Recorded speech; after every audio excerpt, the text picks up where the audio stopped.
Here along the Gulf Coast, many of us had that certain shop where we know the seafood we buy is caught locally. But when you go to your grocer's cooler or freezer, things get a little murkier. I stopped by one local grocery store and picked up a couple of prepackaged products in an effort to find their source.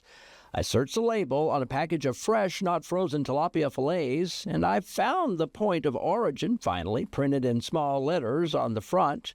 Product of Brazil.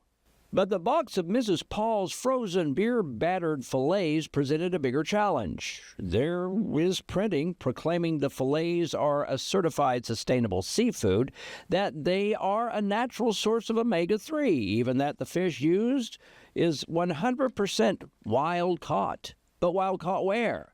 And that, says U.S. Senator Tommy Tuberville of Alabama, is the problem.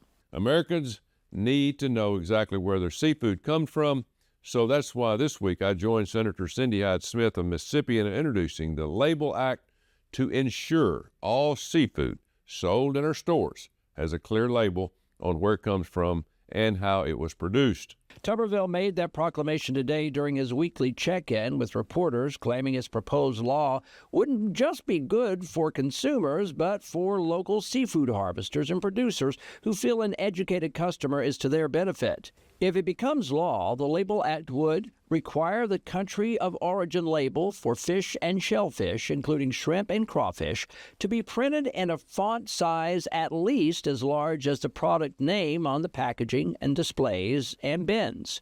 The act would take effect 180 days after adoption to give processors, distributors, and retailers time to update their packaging.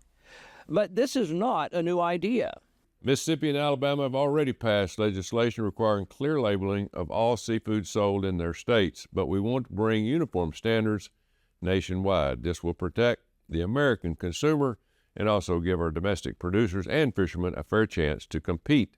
But a law is only as good as its enforcement. Last week, NBC 15's Andrea Ramey spoke with State Representative Chip Brown, who says Alabama's law is not being enforced, and restaurants knowingly serving imports marked as wild-caught Gulf shrimp are not facing consequences, even though the labeling law has been on the books for more than a year. They need to be punished for that because that's flaunting the law. I'm disappointed in the Department of Health, though. Their enforcement has been almost non-existent. If Tuberville's national legislation is adopted, who would enforce it?